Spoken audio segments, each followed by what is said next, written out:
चलिए नमस्कार। Platform bye नवीन Kumar Singh private limited में स्वागत है। दोस्त मेरे, आज का पहला क्वेश्चन आपके सामने है। पहला क्वेश्चन कहता है कि निम्नलिखित में से किस अधिनियम के अंतर्गत, मतलब ये बहुत सारे अधिनियम दिए गए हैं और कहता है कि ऐसा कौन सा अधिनियम है जिसके तहत भारतीय विधान परिषद को बजट पर बहस करने की शक्ति प्रदान की गई थी। तो वो कौन सा अधिनियम है, आपको कमेंट में बताना है जल्दी से। निम्नलिखित में से कौन सा अधिनियम है जिसमें बजट पर, भारतीय विधान परिषद को बजट पर बहस करने का शक्ति प्रदान किया गया था। तो इसका जो आंसर होगा वो होगा भारतीय परिषद अधिनियम 1892। इसमें भारतीयों को बजट पर बहस करने का अधिकार दिया गया था। इसमें विधान परिषद में भारतीयों की संख्या भी बढ़ाई गई थी। तो पॉइंट को नोट करना है, क्या था इसमें? भारतीयों की संख्या जो थी क्या की गई थी? बढ़ाई गई थी। किसमें? तो विधान परिषद 1892 में। और याद रखिएगा, बजट पर बहस करने का अधिकार कहां था? भारतीय परिषद अधिनियम 1992 में था।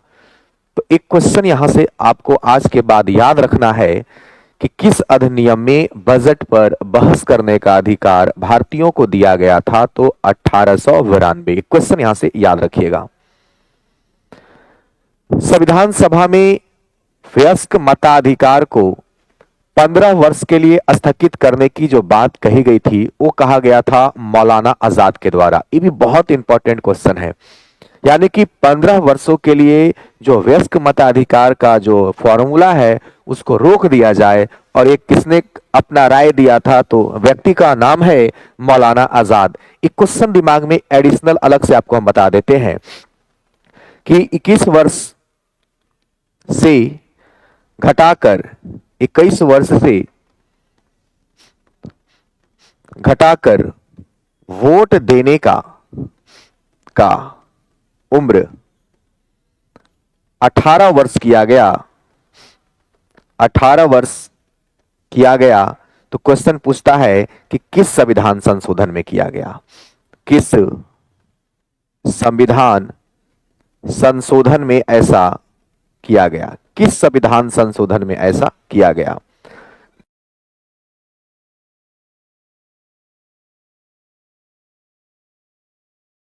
संविधान संशोधन में किया गया। तो याद रखिएगा 61वां संविधान संशोधन। एक क्वेश्चन भी अलग से आपको एगो दिमाग में रिवीजन के तौर पे रखिएगा। 61वां संविधान संशोधन। क्लियर है? क्लियर है? ये टेस्ट कहां होता है? प्लेटफॉर्म बाय नवीन कुमार सिंह यूट्यूब चैनल पर डिस्कशन होगा। और इसका टेस्ट भिखना पहाड़ी मोड़ बाजार समिति, 2 ब्रांच है, दोनों जगह होता है। भिखना पहाड़ी मोड़ पर सुबह में होता है और शाम में भी होता है। ठीक है दोस्त?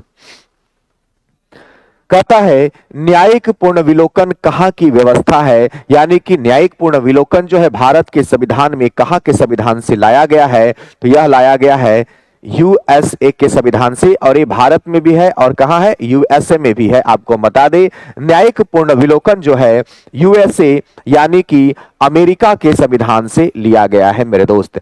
अमेरिका के संविधान से क्या लिया गया है? तो अमेरिका के संविधान से लिया गया है क्या? न्यायिक पूर्ण विलोकन। क्या लिया गया है? तो न्यायिक पूर्ण विलोकन लिया गया है। याद रखना है क्या लिया गया है? न्यायिक पूर्ण विलोकन लिया गया है। कुछ और बात, भारत में राष्ट्रपति पर महाभियोग, राष्ट्रपति पर महाभियोग, राष्ट्रपति पर महाभियोग, यह भी कहां से लिया गया है? तो यह अमेरिका से ही लिया गया है। क्लियर है? उपराष्ट्रपति का पद, उपराष्ट्रपति का पद, यह भी कहां से लिया गया है? अमेरिका से लिया गया है। उपराष्ट्रपति राज्यसभा का सभापति होगा। यह भी कहां से लिया गया है दोस्त? ये भी अमेरिका से ही लिया गया है। क्लियर है? तो कुछ अमेरिका के बारे में एडिशनल प्रश्न भी इस क्वेश्चन के साथ मेरे दोस्त याद करते हम चलेंगे। क्लियर है, कोई दिक्कत यहां तक नहीं है।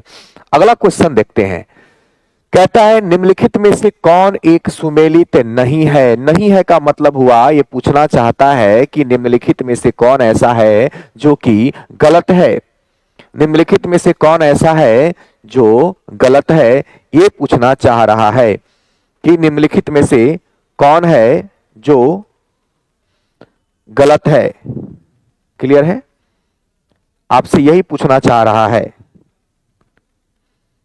क्लियर है, कौन है जो गलत है। आप हमारी आवाज सुन पा रहे हैं? क्या आप हमको सुन पा रहे हैं? इसका जवाब दीजिए, कौन गलत है।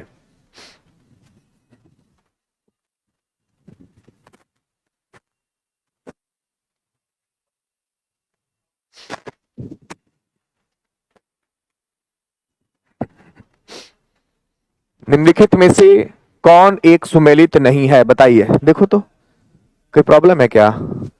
ओ रुका हुआ है यानी चल रहा है? ओ ठीक है, कोई दिक्कत तो नहीं है इसमें? ठीक है। तो कहता है नागरिकता जो है संविधान के भाग 2 में है। बिल्कुल, भाग 2 में नागरिकता है। मौलिक अधिकार संविधान के भाग 3 में है मेरे दोस्त, ये भी सही है।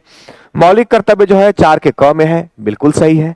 भाई मेरे सब सही है, पर पूछ रहा है कौन गलत है। तो गलत तो इसमें कोई भी नहीं है। तो इस कंडीशन में इसका जवाब हम क्या देंगे? ई देंगे। मतलब उपयुक्त में से कोई नहीं, मतलब कोई भी गलत नहीं है, सब के सब सही है। कहता है सूची 1 को 2 के साथ मिलान कीजिए। मिलान करते हैं। भारत का नियंत्रक एवं महालेखा परीक्षक की चर्चा जो है मेरे दोस्त, वो अनुच्छेद 148 में है। तो ए का हो जाएगा 3। केंद्रीय प्रशासनिक न्यायाधिकरण की बात करें तो ए हो जाएगा हमारा बी का 4, अनुच्छेद 323 में है। तो बी का हो जाएगा 4। सी की बात करते हैं, वित्त आयोग की चर्चा 280 में किया गया है, तो हो जाएगा 2। और डी संघ लोक सेवा आयोग की चर्चा 315 में किया गया है, तो 1। 3 4 2 1। अरे इसका आंसर कहां दिया है? नहीं दिया है तो मिला लीजिएगा। 3 4 2 1 वाला ही इसका आंसर होगा। अगर इसमें से कोई नहीं होगा तो इसका जवाब होगा इनमें से कोई नहीं। इनमें से कोई नहीं। लगता है कि स्लाइड लगाने में छूट गया होगा टेक्नीशियन से। जानवरों के प्रति क्रूरता की रोकथाम को भारतीय संविधान के किस सूची में रखा गया है? तो इसको रखा गया है समवर्ती सूची में। कुछ पॉइंट इसके बारे में जानते हैं। सबसे पहला पॉइंट तो यह जानते हैं कि भारत के संविधान में समवर्ती सूची आया कहां से? तो मेरे दोस्त यह आया ऑस्ट्रेलिया से। कहां से आया? ऑस्ट्रेलिया से आया। दूसरा पॉइंट यह याद रखेंगे कि समवर्ती सूची पर कानून बनाता कौन है? तो समवर्ती सूची पर कानून जो है, कानून वो केंद्र सरकार प्लस राज्य सरकार दोनों मिलकर बनाता है। और पॉइंट क्या याद रखेंगे? तो पहले 47 विषय थे, लेकिन अब 52 विषय हैं समवर्ती सूची के। जैसे कुछ उदाहरण समवर्ती सूची के क्या क्या हो सकते हैं? 1 शिक्षा, समाचार पत्र, विवाह, विवाह विच्छेद, है ना, ऐसे कुछ उदाहरण है। और उसमें से जानवरों के प्रति क्रूरता की रोकथाम भी समवर्ती सूची में ही आता है। तो याद रखिएगा समवर्ती सूची कहां से लिया गया है? ऑस्ट्रेलिया से। कानून कौन बनाता है? संघ सरकार, राज्य सरकार दोनों मिलकर बनाता है। पहले इस पर 47 विषय थे, लेकिन अब इसमें 52 विषय हैं। अब कितने विषय हैं? क्लियर है? क्लियर है? चलिए आगे बढ़ते हैं। आगे बढ़ते हैं। भारत के संविधान में 5वीं अनुसूची और 6ठी अनुसूची के उपबंध क्या है? तो 5वीं अनुसूची हो या 6ठी अनुसूची हो, आपको हम बता दें इसमें अनुसूचित जनजाति के हितों के संरक्षण की बात की गई है। 12 अनुसूची में से पांचवा अनुसूची जो है वो प्रशासन की बात करता है। किसके प्रशासन की? एससी प्लस एसटी के प्रशासन की बात करता है। और छठा अनुसूची भी प्रशासन की बात करता है, लेकिन किसकी प्रशासन की बात करता है? तो असम। चार ऐसे राज्य हैं, असम, त्रिपुरा, मेघालय और मणिपुर, मिजोरम। चार राज्य में जो प्रशासन है, जो आरक्षण से संबंधित है, उसकी बात करता है। तो इसका आंसर हो जाएगा ऑप्शन नंबर ए। निम्न शब्दों पर विचार कीजिए। समाजवादी, प्रजातांत्रिक, सार्वभौमिक और धर्मनिरपेक्ष। आप अपनी कॉपी में इसको आज नोट कर लीजिएगा। आज का सबसे खूबसूरत क्वेश्चन आपका यही है। आज का सबसे खूबसूरत क्वेश्चन अगर देखा जाए तो भाई साहब यही है आज का आपका खूबसूरत क्वेश्चन, याद रखिएगा। क्लियर है? आज का सबसे खूबसूरत क्वेश्चन आपका यही है। कैसे?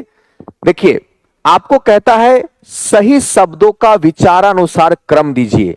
अब बहुत सारे छात्र समाजवादी, सार्वभौमिक, प्रजातांत्रिक, धर्मनिरपेक्ष सुने हैं और उनको यह भी पता है कि धर्मनिरपेक्ष जैसे शब्द जो है, अखंडता जैसे शब्द जो है, वो 42वां संविधान संशोधन में प्रस्तावना में जोड़ा भी गया है। शब्द को भी सुने हैं, जानते भी हैं, लेकिन क्रम मिलाने के लिए जब दे देगा तो हम कंफ्यूज कर जाएंगे। इसलिए क्वेश्चन इंपॉर्टेंट है, इसको जरूर नोट कर लेना आप।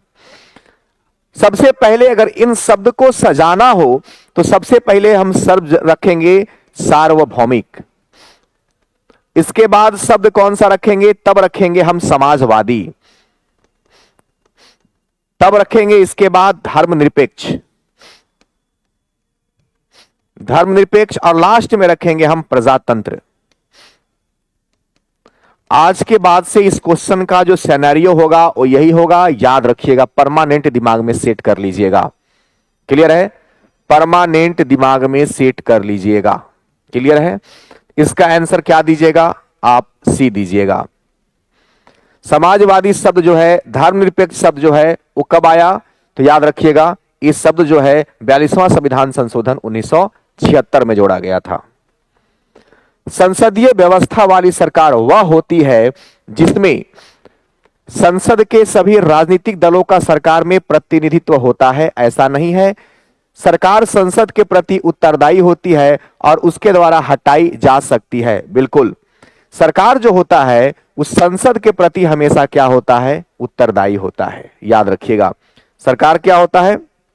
संसद के प्रति हमेशा उत्तरदायी होता है। संसद वर्ड क्यों हम बोलते हैं? क्योंकि संसद की जब हम बात करते हैं तो संसद जो होता है वह एक प्रकार का विधायिका होता है।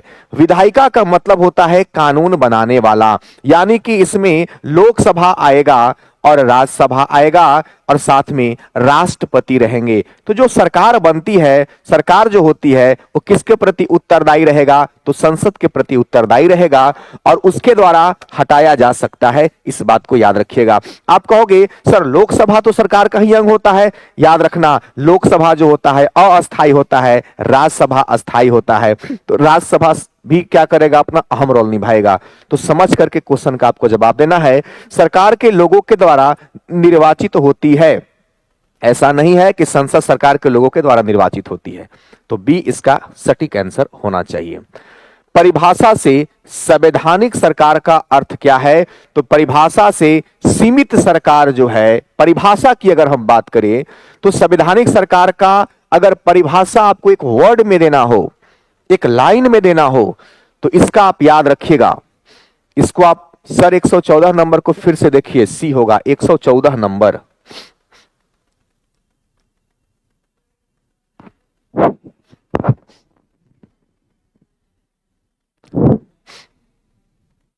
भाई साहब कौन सा नशा करते हो आप? क्या नाम है आपका? रंजन मिश्रा जी, कौन सा नशा किए हो? सूखा नशा करते हो आप? भाई साहब, नागरिकता भाग 2 में पढ़ना है, मौलिक अधिकार जो है भाग 3 में पढ़ना है, नीति निर्देशक तत्व 4 में पढ़ना है और मौलिक कर्तव्य 4 के क में पढ़ना है। दिक्कत कहां है भैया?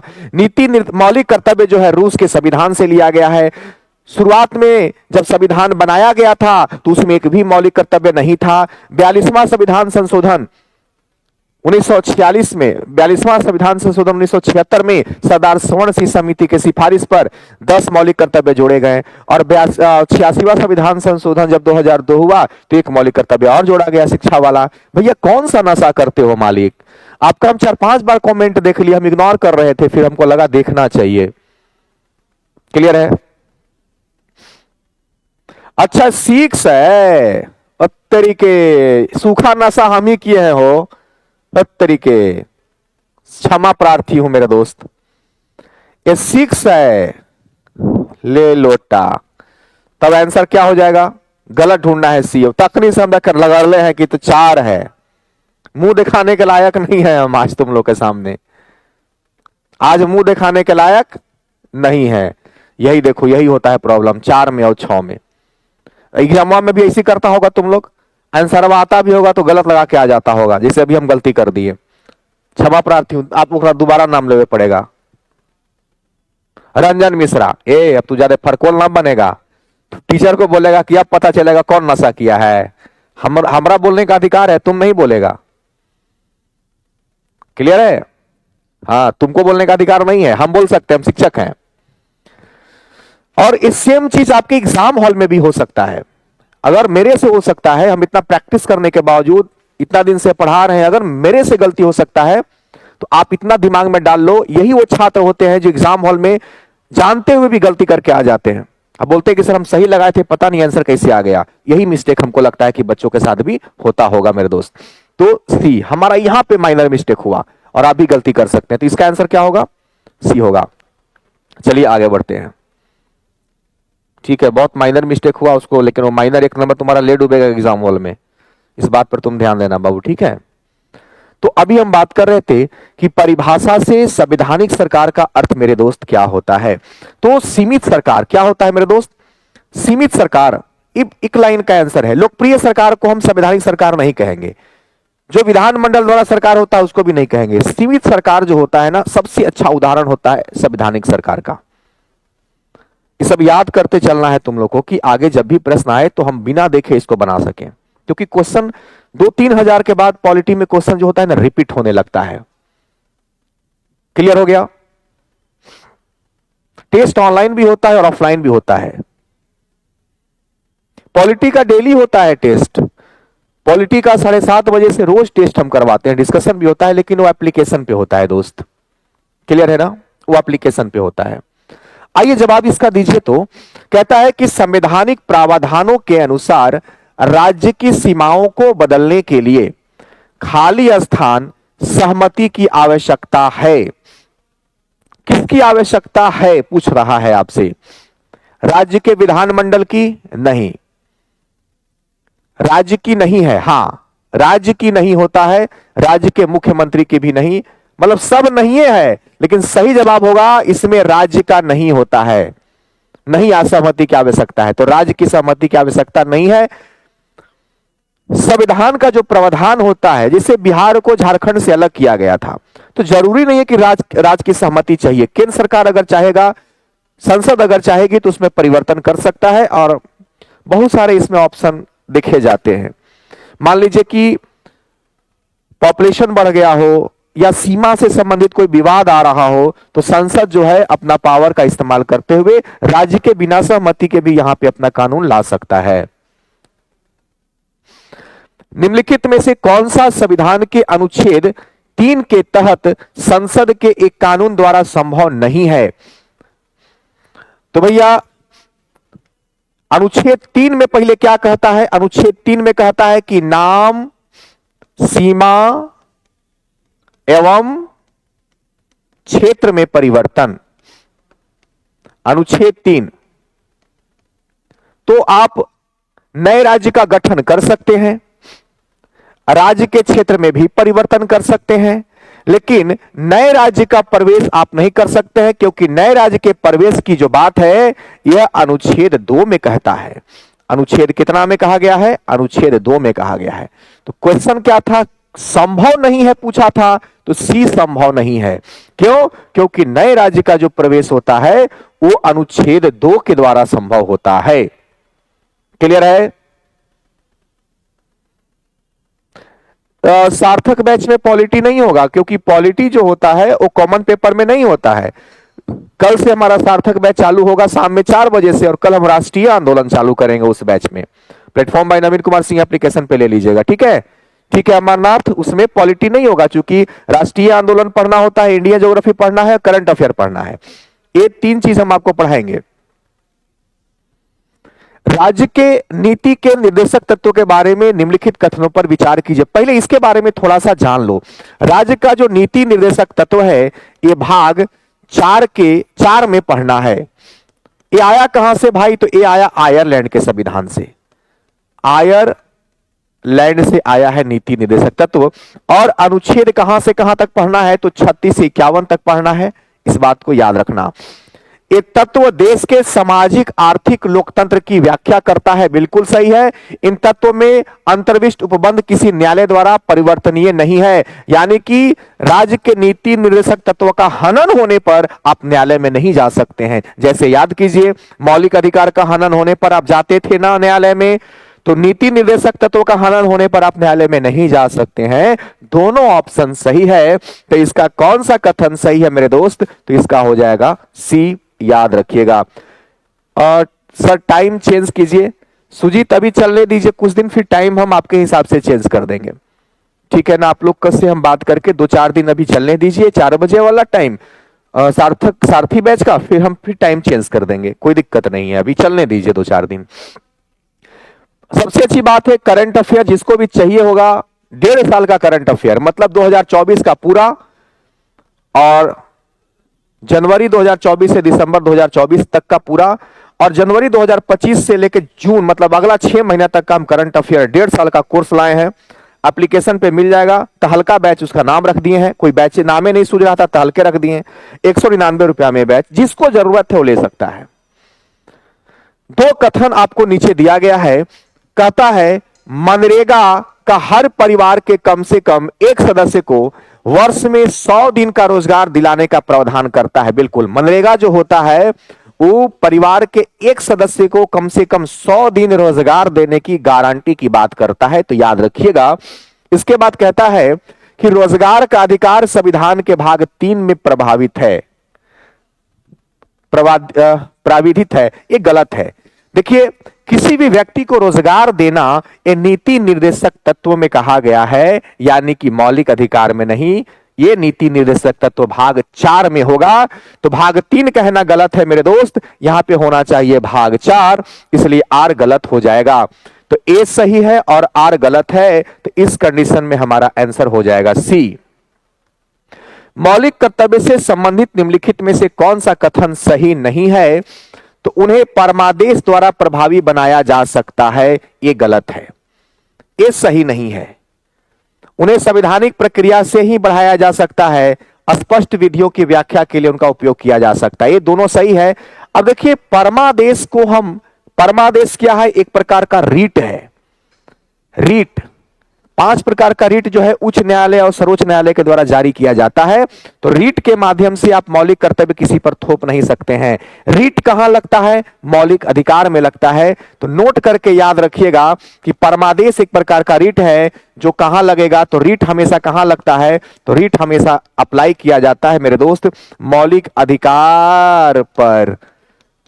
मौलिक कर्तव्य पर रीट जारी नहीं होगा, मौलिक कर्तव्य पर रीट जारी नहीं होगा।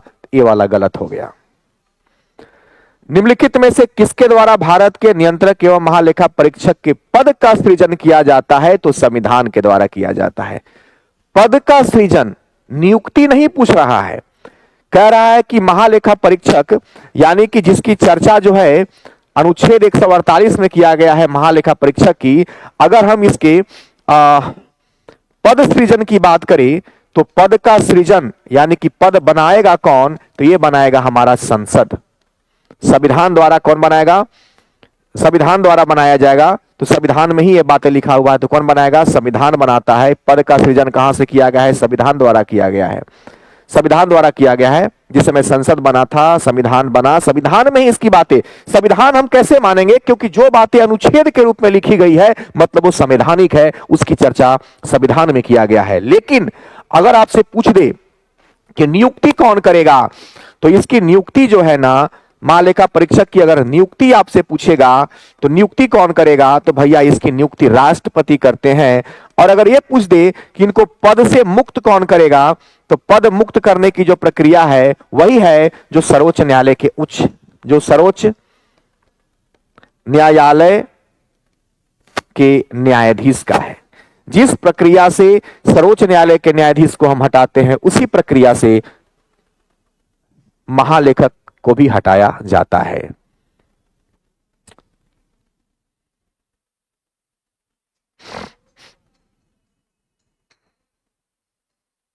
कोई परेशानी नहीं होगा विकास, आप ले सकते हैं। चलिए आगे बढ़ते हैं। भारत के संविधान में निर्धारित की गई लोकसभा में सदस्यों की अधिकतम संख्या कितनी है? तो 552 है। 552 है। हमको लगता है कि इसका आंसर आप लोग को दे दिया है उपयुक्त में से कोई नहीं, वो गलत आंसर आप लोग को टाइप होकर मिल गया है। 552 भारत का जब संविधान लिखा गया था उसमें 552 सीट लोकसभा में। लेकिन वर्तमान की अगर हम बात करें, वर्तमान की बात करें मेरे दोस्त, तो 543 सीटों पर क्या होता है? 543 सीटों पर चुनाव होता है। और 543 सीटों की भी अगर हम बात करें तो दो भाग में बांट दीजिए। 524 सीट जो है वो राज्यों को दिया जाता है और 19 सीट जो है वो किसको दिया जाता है? तो केंद्र शासित प्रदेश को दिया जाता है। मेरे दोस्त एक बात याद रखिएगा, यहां पे चर्चा किया गया है लोकसभा का, तो आखिर कारण क्या था कि 552 में से 543 गड़बड़ा गया? कितना घट रहा है बता देते हैं।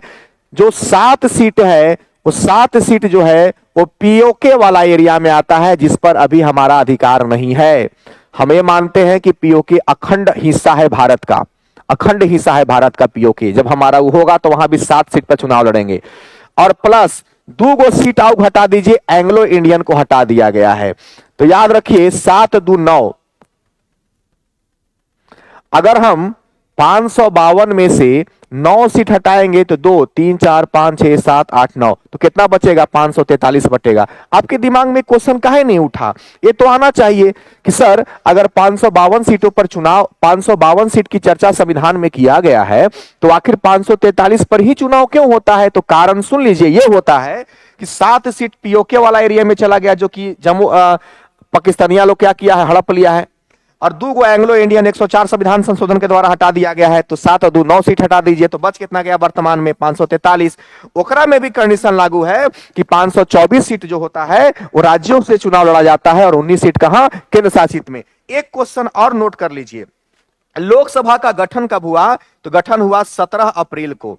17 अप्रैल 1952 को लोकसभा का गठन किया गया है। इसको भी याद रखिएगा।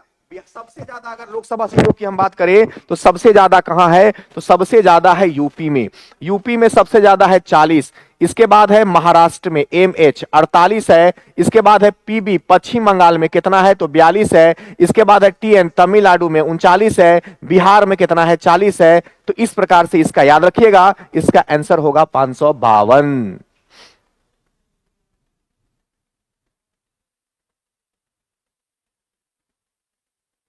क्लियर हो गया? आगे बढ़ते हैं नेक्स्ट क्वेश्चन की ओर। निम्न में से कौन राज्यसभा का सदस्य होते हुए भी लोकसभा की कार्यवाही में भाग ले सकता है? तो वो होता है मंत्री। मंत्री जो होता है राज्यसभा का मंत्री, याद रखिएगा 128 याद रखिएगा। मंत्री जो राज्यसभा का सदस्य होता है, बोल भी सकता है लेकिन लोकसभा में वोट नहीं दे सकता है। तो कहता है निम्न में से कौन राज्यसभा का सदस्य है लेकिन लोकसभा की कार्यवाही में भाग लेता है? तो मंत्री है। मंत्री, अरे राज्यसभा का उपसभापति तो रहबे करता है, लेकिन मंत्री जो होता है वो मंत्री, याद रखिएगा राज्यसभा का भी मंत्री हो सकता है, राज्यसभा का सदस्य होते हुए भी मंत्री हो सकता है। तो मंत्री जो राज्यसभा का सदस्य है वो लोकसभा की कार्यवाही में भाग ले सकता है, बोल भी सकता है, बोल भी सकता है, लेकिन क्या नहीं कर सकता है, तो वोट नहीं कर सकता है। इस बात को आप याद रखिएगा। आंसर क्या होगा? सी होगा। भारतीय संसद में निम्नलिखित में से कौन शामिल है? तो भैया संसद में राष्ट्रपति और दोनों सदन। संसद में कौन है? आपको पता है, संसद की बात करें तो 79 में, और एक है राज्यसभा LRS राज्यसभा, और एक है LS लोकसभा। 80 अनुच्छेद में चर्चा किया गया है। अनुच्छेद 80 में राज्यसभा का, और 81 अनुच्छेद में किसकी चर्चा की गई है? तो लोकसभा का। इस बात को याद रखिएगा। और साथ में किसको रखा गया है? राष्ट्रपति को। क्यों रखा गया है? संसद के अभिन्न अंग राष्ट्रपति को माना जाता है। कारण यह है कि जो दोनों ये विधेयक पास करते हैं, जब तक इस पर राष्ट्रपति हस्ताक्षर नहीं करेंगे, तब तक मेरे दोस्त कानून नहीं बनेगा। आंसर हो जाएगा सी। किसी मंत्री के विरुद्ध विशेषाधिकार प्रस्ताव उठाया जा सकता है जब वह क्या होगा? जवाब दीजिए। 130 क्वेश्चन नंबर। अब एक क्वेश्चन भी एक सप्ताह पहले हम पढ़ाए हैं, एक क्वेश्चन भी रिपीट हुआ है। देखिए, किसी भी मंत्री के विरुद्ध विशेषाधिकार प्रस्ताव कब उठाया जाता है? तो किसी मामले के तथ्य को जब वो रोकता है या तथ्यों को बिगाड़ा हुआ वर्णन देता है, उस कंडीशन में मंत्री के विरुद्ध भी विशेषाधिकार प्रस्ताव उठाया जाता है। अगर मंत्री बड़बोला बन गया, मंत्री अगर अनाप शनाप बोल रहा है, उस कंडीशन में भी प्रस्ताव उस पर लगाए जाते हैं। निम्न में से कौन सा तत्व संघीय व्यवस्था का नहीं है? तो संघीय व्यवस्था में प्रतिबद्ध नौकरशाही शब्द नहीं है। याद रखिएगा। लिखित संविधान तो है, ये है, दृढ़ न्यायपालिका भी है, लेकिन प्रतिबद्ध नौकरशाही वर्ड नहीं है। निम्न में से कौन सी एक संवैधानिक संस्था नहीं है? तो याद रखिएगा, गैर संवैधानिक है मानवाधिकार नीति आयोग। मानवाधिकार नीति आयोग, ये सब क्या है? गैर संवैधानिक है। गैर संवैधानिक की बात करें, देखो, मानवाधिकार 12 अक्टूबर 1993 को गठन किया गया, बनाया गया। गठन करने का मतलब क्या है? कानून बना करके इसको लागू किया गया, इसलिए इसको हम कहते हैं गैर संवैधानिक। जिसका अनुच्छेद हो, जिसकी चर्चा अनुच्छेद के माध्यम से किया गया हो, वो संवैधानिक कहलाता है। और जिसके अनुच्छेद नहीं हो, जिसका स्थापना हो, गठन किया गया हो, नियम बना करके लागू किया गया हो, वो कहलाता है मेरे दोस्त संवैधानिक नहीं बल्कि गैर संवैधानिक। तो हमसे संवैधानिक संस्था नहीं है पूछा था, तो याद रखिएगा मानवाधिकार, उदाहरण है नीति आयोग, ये सब जो है ना, याद रखिएगा। तो इसका आंसर क्या होगा दोस्त? ए हो जाएगा। भारत के मुख्य निर्वाचन आयुक्त की पदावधि क्या होता है?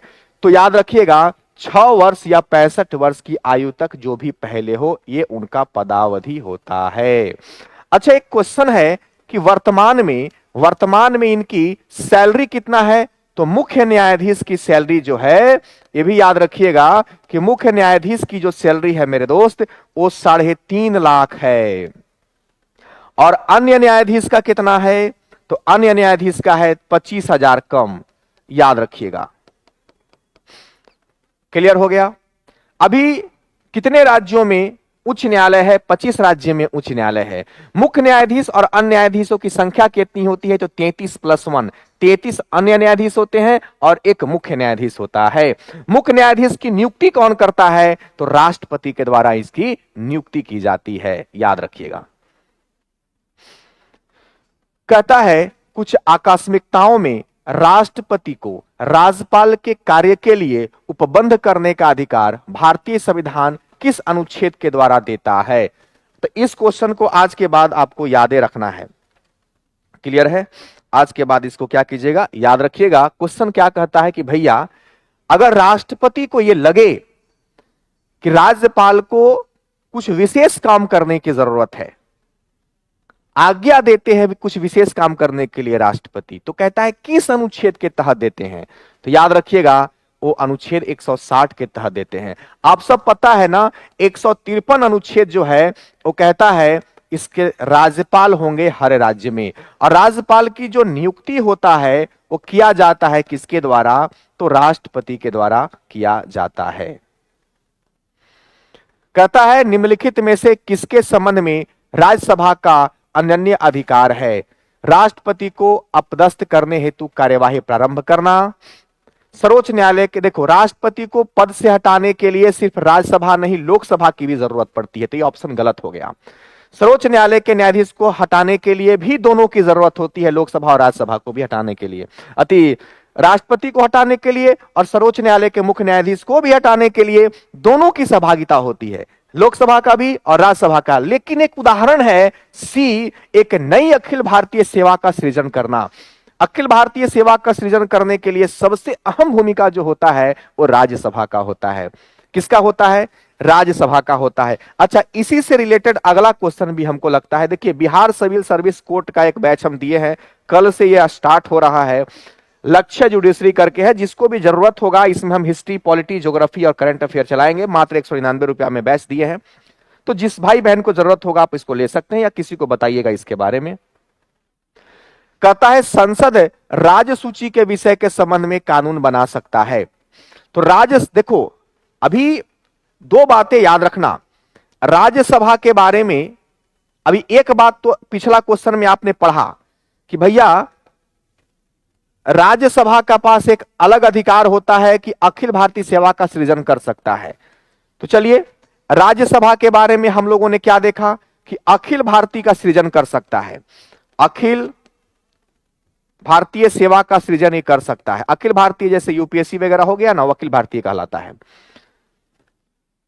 तो अभी क्वेश्चन जो ये है इसमें क्या कहता है कि संसद राज्य सूची के विषय के संबंध में कानून बना। अब देखिए राज्य सूची के विषय में कानूनन जो है कानून राज्य बनाता है, लेकिन यदि राज्यसभा ऐसा संकल्प पारित करे, राज्यसभा अगर ये विचार करे तो राज्य सूची के विषय पर कानून राज्य ना बना करके केंद्र सरकार, जिसको हम संघ सरकार कहते हैं, वो भी बना सकता है। तो भैया राज्यसभा का एक और रोल समझ में आ गया। राज्यसभा एक काम और कर सकता है, यदि राज्यसभा ऐसा संकल्प, राज्यसभा क्या कर सकता है, राज्य सूची के विषय में भी कानून बनवा सकता है, अखिल भारतीय सेवा का भी सृजन कर सकता है। और राज्यसभा का जो गठन हुआ था मेरे दोस्त, तो अभी यादें कर लेना है, राज्यसभा का जो गठन हुआ है वो हुआ है 3 अप्रैल को और 1952 को, याद रखना। क्लियर है? 3 अप्रैल 1952 को। सामाजिक न्याय का तात्पर्य क्या है? क्या पहला ऑप्शन, सभी प्रकार के कमियों जैसे जाति, रंग, व्यवसाय, लिंग आदि पर अधिकारित सुविधाएं समाप्त कर दी गई है। सभी को समान आर्थिक अधिकार प्रदान। अरे भैया संभव है कि सब लोग को एक जैसा अमीर बना दें? क्या समान आर्थिक व्यवस्था सबको दिया जा सकता है? नहीं। सभी को धार्मिक स्वतंत्रता का अधिकार प्राप्त हो, बिल्कुल सही है, सभी को धार्मिक स्वतंत्रता का अधिकार प्राप्त हो। सामाजिक न्याय का तात्पर्य है कि सभी को धार्मिक स्वतंत्रता का अधिकार प्राप्त हो, सभी लोग, और सभी प्रकार के विषमताओं जैसे सभी प्रकार की कमियां जैसे जाति, रंग, व्यवसाय, लिंग आदि पर आधारित सुविधाएं समाप्त कर दी जाए, ये भी गलत है। सामाजिक न्याय का मतलब यह होता है कि जाति, रंग, व्यवसाय, लिंग आदि पर जो आधारित सुविधा है उसको समाप्त कर दीजिएगा जी, समाप्त कर दीजिएगा। जाति के आधार पर अगर व्यवसाय समाप्त कर दीजिएगा, लिंग के आधार पर सुविधा, जाति के आधार पर सुविधा समाप्त कर दीजिएगा, गलत हो गया ना। तो सभी को धार्मिक स्वतंत्रता का अधिकार प्राप्त हो, ये इसका सही आंसर होगा। हमको लगता है कि क्वेश्चन को जब हम पढ़े थे, आंसर मिलाए थे, तो इसका भी आंसर आपको गलत दिया हुआ था। क्लियर है? इसका आंसर सही होगा, सी होगा। कहता है निम्नलिखित कथनों में कौन सा एक भारत के संविधान की 4थी अनुसूची को सही सही वर्णित करता है? भाई मेरे 12 अनुसूची में से 4था अनुसूची कहता है राज्यसभा में सीटों का बंटवारा। पढ़ते हैं, राज्यसभा में सीटों का बंटवारा दिया है क्या? इसमें संघ और राज्य के बीच शक्ति का वितरण, यह 7वां अनुसूची में है। इसमें संविधान में सूचीबद्ध भाषाएं, ये 8वां अनुसूची में है। इसमें जनजातीय क्षेत्र के प्रशासन, ये 5वां अनुसूची में है। अरे भैया इसमें कोई नहीं है, क्योंकि 4थी अनुसूची में कहता क्या है? राज्यसभा में सीटों का बंटवारा, राज्यसभा में सीटों का बंटवारा। तो इसका आंसर हो जाएगा उपयुक्त में से कोई नहीं। संस्थाएं और संघ बनाने का अधिकार किस प्रकार का अधिकार है?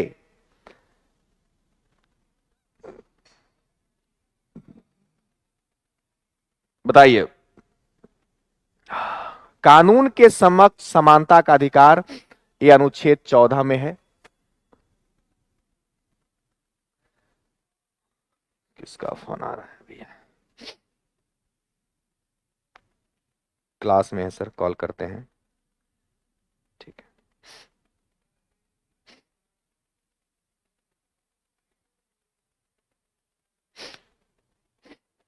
चलिए, संस्थाएं और संघ बनाने का अधिकार। देखिए, एक बात आपको बताते हैं। अनुच्छेद जब पढ़िएगा 19, तो 19 का ए है, कहता है बोलने का अधिकार, बोलने की स्वतंत्रता। तो 19 का ए के साथ बी भी है, डीपली पढ़िएगा, थोड़ा ज्यादा डिटेल में पढ़िएगा तो सी है, डी है, ई है, एफ है, जी है, जी तक है। बी में है सभा बुलाने की आजादी, सभा आप बुला सकते हैं। सी में है संगठन बना सकते हैं। डी में है कहीं भी आवागमन कर सकते हैं, आवागमन कर सकते हैं मतलब कहीं भी जाने की आजादी है। ई में है कहीं भी बसने की आजादी, कहीं भी बसने की आजादी।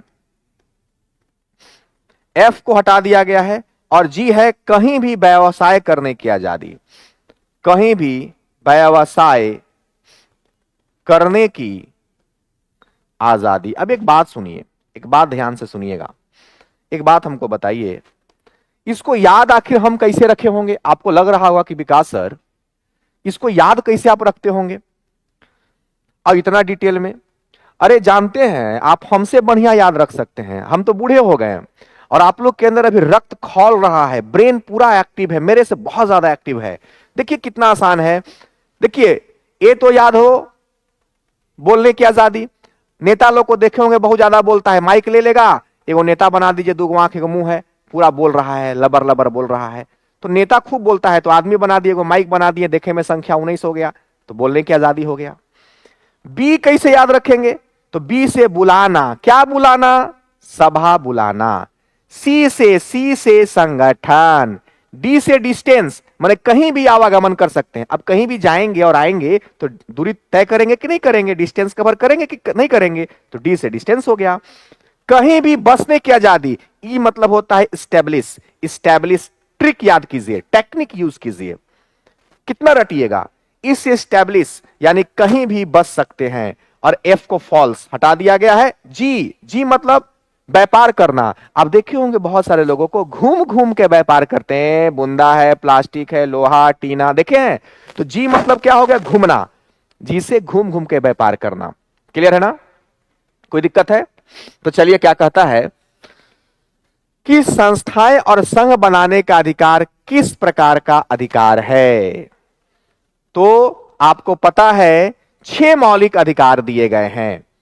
6 मौलिक अधिकार में पहला अधिकार दिया गया है मेरे दोस्त समता का अधिकार, दूसरा दिया गया है स्वतंत्रता का अधिकार, तीसरा दिया गया है शोषण के विरुद्ध अधिकार, चौथा दिया गया है धार्मिक स्वतंत्रता का अधिकार, पांचवा है संस्कृति और शिक्षा का अधिकार, और छठा है संवैधानिक उपचारों का अधिकार। अब ये जो संवैधानिक उपचारों का अधिकार है, इसी को अंबेडकर साहब ने संविधान की आत्मा कहा है।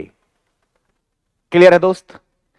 अब बताओ, समता का जो अधिकार है मेरे दोस्त, ये अनुच्छेद 14 से लेकर 18 तक है।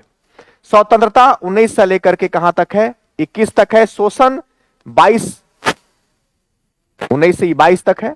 ये 23 से लेकर 24। धार्मिक 25 से लेकर के 28, 29 और 30 दो आर्टिकल, और संवैधानिक उपचारों में 32 आता है। अब बताओ, प्रत्येक व्यक्ति के लिए सुनिश्चित अधिकार है? नहीं, प्रत्येक व्यक्ति संघ नहीं बना सकता है। मतलब प्रत्येक व्यक्ति में तो विदेश से आया व्यक्ति भी हो सकता है, विदेश से आया व्यक्ति भी हो सकता है दोस्त। बोलिए। केवल नागरिकों के लिए सुनिश्चित स्वतंत्रता का अधिकार, केवल जो है नागरिकों के लिए सुनिश्चित और स्वतंत्रता का अधिकार है। बिल्कुल आंसर इसका बी होना चाहिए, क्योंकि 19 से लेकर 22 तक स्वतंत्रता का अधिकार दिया गया है मेरे दोस्त। इसका आंसर बी होगा।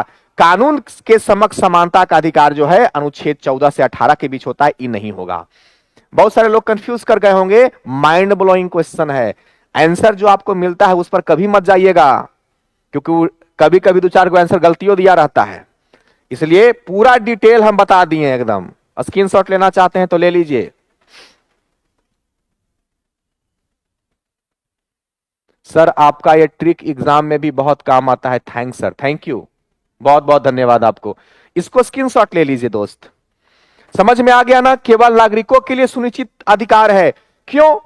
संगठन बनाने का, संघ बनाने का अधिकार अंग्रेजों को नहीं दिया जाता है, विदेशियों को नहीं दिया जाता है, नहीं तो फिर जैसे गुलाम था देश वैसे पुनः गुलाम हो जाएगा।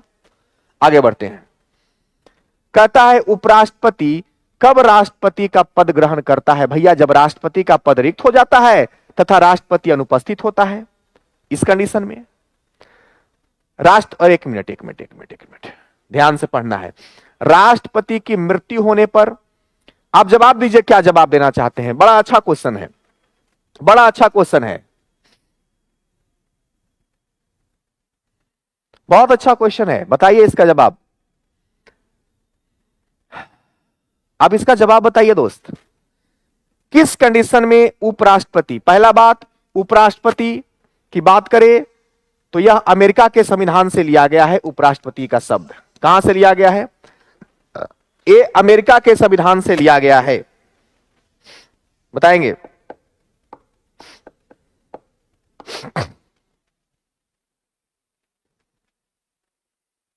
याद रखिएगा, इसका सिर्फ एक ऑप्शन सही होगा। राष्ट्रपति के बीमार पड़ने पर या राष्ट्रपति के अनुपस्थित होने पर कभी भी कार्यवाहक राष्ट्रपति के रूप में राष्ट्रपति काम नहीं करता, उपराष्ट्रपति काम नहीं करता। दो तीन कंडीशन होता है। महाभियोग के द्वारा अगर राष्ट्रपति को हटा दिया जाए तब, राष्ट्रपति की मृत्यु हो जाए तब, किसी भी कंडीशन में पद खाली होना चाहिए। बीमार पड़ जाएगा तो क्या पद खाली माना जाएगा? आप शिक्षक बन के जाइएगा, अगर 1 महीना बीमार रहिएगा तो क्या आपका पद खाली माना जाएगा? संभव है? क्या आप अनुपस्थित हो जाइएगा तो आपके जगह पर दूसरा टीचर ज्वाइन कर लेगा? नहीं। मृत्यु होने पर एक कंडीशन यह हो सकता है और दूसरा कंडीशन यह हो सकता है कि महाभियोग के द्वारा अगर राष्ट्रपति को हटा दिया जाता है तब। मेरे दोस्त साउंड का प्रॉब्लम था।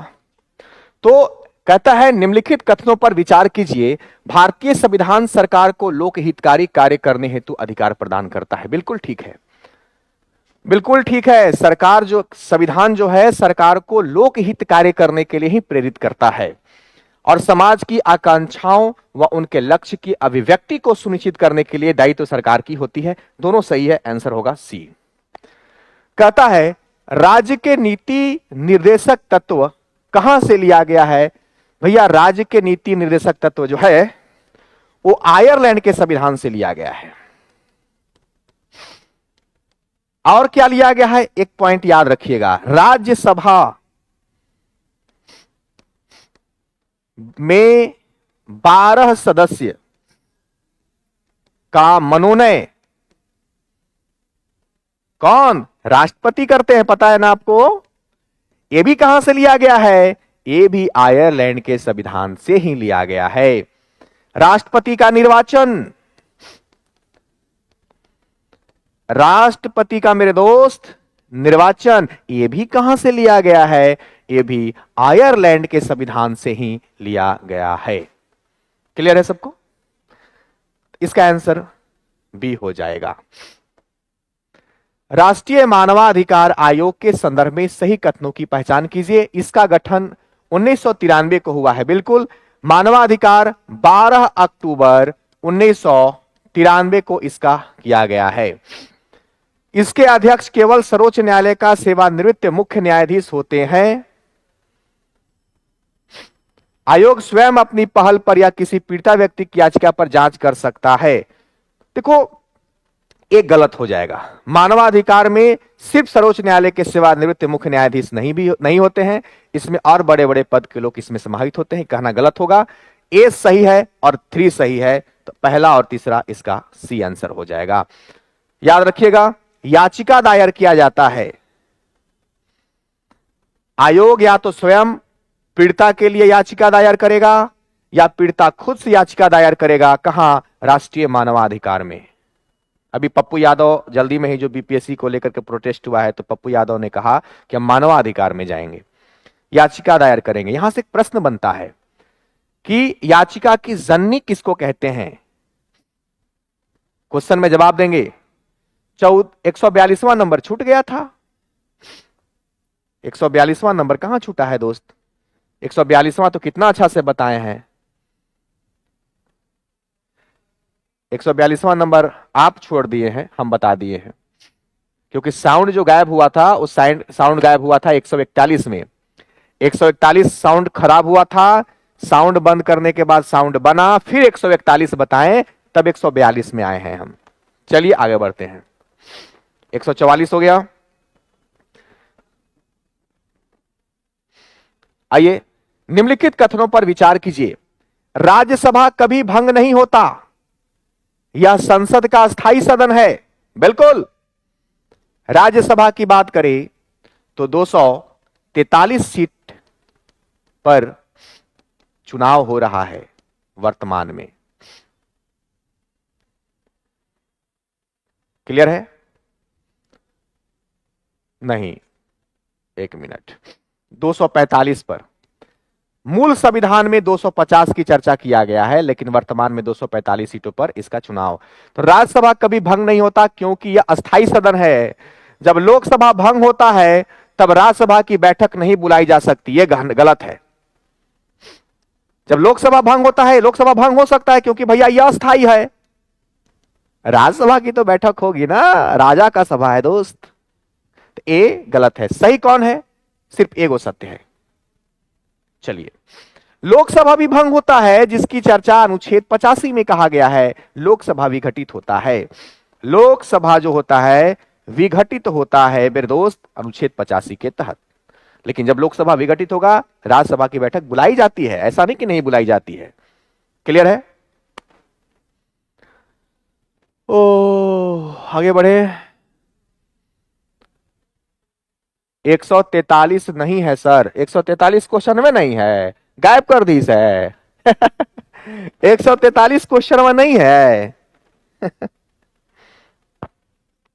अच्छा, 143 हम लास्ट में क्वेश्चन मंगवा के पढ़ देते हैं। क्या क्या इसमें हम करें? आप गजब है, नहीं गजब कहानी है। चलिए 146 क्वेश्चन की बात कर लेते हैं। 146 क्वेश्चन की बात हम लोग कर लेते हैं। आइए 146 की बात कर लेते हैं। कहता है, सर्वोच्च न्यायालय की रीट संबंधी अधिकार जो है वो अनुच्छेद 32 में है। अनुच्छेद 32 में, जिसको अनुच्छेद 32 को क्या कहा गया है बताइए? संवैधानिक उपचारों का अधिकार कहा गया है। क्या कहा गया है इसको? इसको संवैधानिक उपचारों का अधिकार कहा गया है। उपचारों का, इसी को अंबेडकर साहब ने संविधान की आत्मा भी कहा है। उपचारों का अधिकार इसी को कहते हैं। इसमें रीट जारी किया जाता है। उत्प्रेषण हो गया, इस प्रकार से मंदी प्रत्यक्षीकरण हो गया, इस प्रकार से 5 प्रकार के रीट जारी किए जाते हैं। तो आंसर ए का क्या होना चाहिए दोस्त? ए का होना चाहिए 3। तो देखिए 3 यहां भी है, 3 दो जगह है। चलिए, उच्च न्यायालय के रीट संबंधी जो अधिकार है, उच्च न्यायालय के रीट संबंधी अधिकार अनुच्छेद 226 में है। तो ए हो गया, बी का 4, तो बी का 4 यहां आप कहीं नहीं है, तो आंसर ए होगा। आगे भी मिला लीजिए। उच्चतम न्यायालय की अपने आदेश या निर्णय के पुनरावलोकन करने की जो शक्ति है वो अनुच्छेद 137 में है, और उच्चतम न्यायालय की स्थापना और गठन 124 में है। इसका आंसर क्या होगा? ए। अब देखो, याद रखना पड़ता है। पैड क्लास चालू मेरा कल से होगा। कॉमन पेपर के लिए सारे लोग जरूर जुड़ जाइएगा। हम लिख के दावा करते हैं 299 रुपया में बहुत ज्यादा गरीब नहीं हो जाइएगा, या हम बहुत ज्यादा अमीर नहीं हो जाएंगे। शिक्षक अपनी कला का प्रदर्शन करता है जब उसको मौका मिलता है। क्लियर है ना? तो कॉमन पेपर जरूर हमारा ले लीजिएगा। सारथी बैच का नाम है, सारथी। क्या नाम है उसका? बैच का नाम है सारथी। एप्लीकेशन पर अवेलेबल है। इंडियन ज्योग्राफी, राष्ट्रीय आंदोलन, जब एक बार पढ़ लोगे मेरे से तो कहोगे सर गजब। भारतीय संविधान के विषय में निम्नलिखित में से कौन से कथन सही हैं? आजा भैया जवाब दो, बड़ा शालीनता के साथ, बड़ा शालीनता के साथ जवाब देने का है। भैया भारतीय संविधान के कौन सा, भारतीय संविधान की बात, या सत्ता की निरंकुशता पर प्रतिबंध लगाता है? बिल्कुल, अगर सत्ता निरंकुश हो जाए, हावी हो जाए जनता पर, अपनी मनमानी करे, संविधान कहता है रुक, तेरे अब्बा हम हैं, तेरे पप्पा हम हैं, तेरे चच्चा हम हैं। ऑफिस का नंबर बंद बता रहा है सर जी, ऑफलाइन क्लास लेना है। ऑफलाइन क्लास, मेरा तो ऑफलाइन क्लास आपको मिलेगा नहीं, मेरा ज्यादातर क्लास ऑनलाइन रहता है। और अगर ऑफिस का टाइमिंग 9 से 6 बजे तक फोन कीजिए तो मिल जाएगा। यह सामाजिक बदलाव के लिए शांतिपूर्ण लोकतांत्रिक साधना उपलब्ध कराता है। 100% सही है। यह समाज के कमजोर वर्ग को उनका उचित हक दिलाने की भी बात करता है। भैया सब के सब सही है। तो दोस्त इस कंडीशन में आपका जवाब क्या होना चाहिए? डी होना चाहिए। यही है वो सारथी बैच, इसी की हम चर्चा आप सबों से कर रहे हैं। और यही वो सारथी बैच है कॉमन पेपर के लिए, या जिसका इंडियन ज्योग्राफी पेपर है सब्जेक्ट है, या जिसका हिस्ट्री है। मेरे दोस्त कॉमन पेपर के लिए हम छाती ठोक के कहते हैं कि 5 क्लास के बाद 6ठा क्लास में कहोगे सर बहुत नॉलेज आने लगा है, हम दावा के साथ कहते हैं। अभी तक आप मेरा पॉलिटी पढ़े होंगे, पॉलिटी पढ़े हैं सिर्फ, आप मेरा कभी राष्ट्रीय आंदोलन पढ़ के देखिए, करंट अफेयर पढ़ के देखिए, इंडियन ज्योग्राफी पढ़ के देखिए, मजा ना आए तो बता देना। 4 बजे से कल शाम में हमारा बैच स्टार्ट होगा, 4 बजे शाम में। प्लेटफॉर्म बाय नवीन कुमार सिंह एप्लीकेशन पर मेरे दोस्त ये बैच अवेलेबल है। बैच का नाम है सारथी बैच। क्या पढ़ाएंगे? पूरा भारतीय राष्ट्रीय आंदोलन पढ़ाएंगे नहीं बउआ, रटाएंगे, क्लास में याद करा देंगे, इंडियन ज्योग्राफी क्लास में, करंट अफेयर क्लास में। क्लियर है? सबका बैच लीजिएगा तो 499 लगभग 500 रुपया पड़ जाता है, लेकिन हम इसको 599 है, अलग अलग बैच भी चलता है मेरा, लेकिन 299 रुपया में बैच अवेलेबल है। 6 to 8, 9, 10, 11, 12 कोई भी सब्जेक्ट हो, इंग्लिश हो, मैथ हो, साइंस, कुछ भी हो, ले लीजिएगा, एक बार जरूर पढ़ के देखिएगा, मजा बहुत आएगा आपको।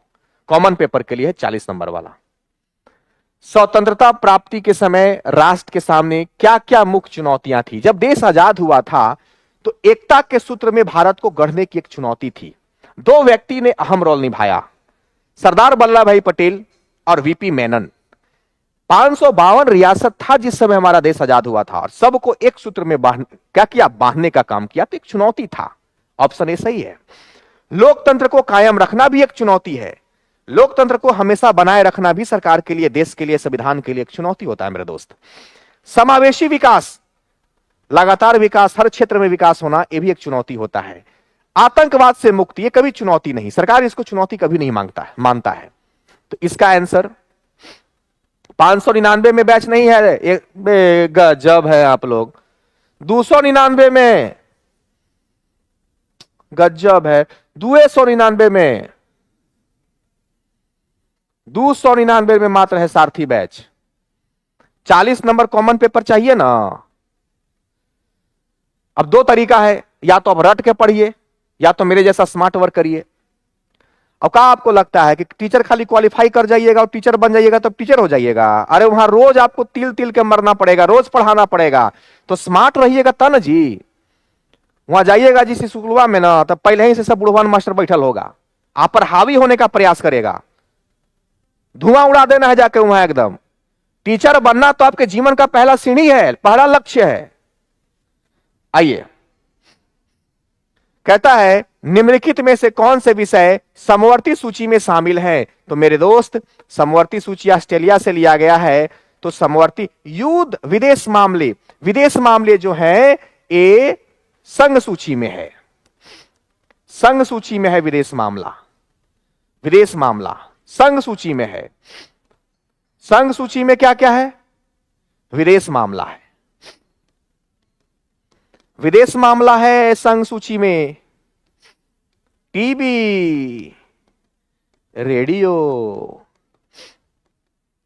डाक, तार, शेयर है, रेलवे, जनगणना, ये महत्वपूर्ण एग्जाम में आता है जनगणना हमेशा, और बंदरगाह, ये सब संघ सूची में आता है। तो विदेश मामला जो है ये समवर्ती सूची में नहीं है। युद्ध और शांति ये भी नहीं है। मजदूर संघ ये है, वन भी है। स्थानीय शासन, पंचायती राज व्यवस्था ये राज्य सूची में है, तो ये नहीं होगा। राज्य सूची में क्या क्या आता है? सिंचाई, कृषि, लोक स्वास्थ्य, जेल, न्याय और पशुपालन, पंचायती राज। समझ रहे हो? ये सब जो विषय है, पुलिस, ये सब कहां है? स्थानीय शासन, ये नहीं होगा। शिक्षा होगा। तो आंसर क्या क्या होगा भैया? 2, 4 और 5। 2, 4 और 5 ये तीन ऐसे ऑप्शन हैं जो कि समवर्ती सूची में मेरे दोस्त आते हैं। क्लियर है? बहुत मस्त क्वेश्चन है दोस्त। आज का आखिरी क्वेश्चन है कि निम्नलिखित में से कौन सा अनुच्छेद मानव के दुर्व्यवहार पर, बंधुआ मजदूरी पर रोक लगाता है? तो भैया अनुच्छेद 23 है। 23 में है मानव तस्कर। 23 में क्या है? मानव तस्कर है। तो इस प्रकार से आज का सीरीज आपका खत्म हुआ। हम सब से निवेदन करते हैं कि ये सारथी बैच आप हर के मोबाइल में होना चाहिए। आपको बता दें 40 नंबर के लिए जो हम मेहनत करते हैं, आपको राष्ट्रीय आंदोलन, इंडियन ज्योग्राफी और करंट अफेयर डर हम खत्म कर देंगे। खाली कल से मेरे क्लास में आप बने रहिएगा। ये बैच 4 बजे शाम से स्टार्ट हो जाएगा। प्लेटफॉर्म बाय नवीन कुमार सिंह एप्लीकेशन पर जाइए और इस बैच को आप परचेस कर लेंगे। चलिए थोड़ी देर में 2 मिनट के अंदर में मैडम आपको ज्योग्राफी पढ़ाएंगी। जय हिंद सबको, नमस्कार।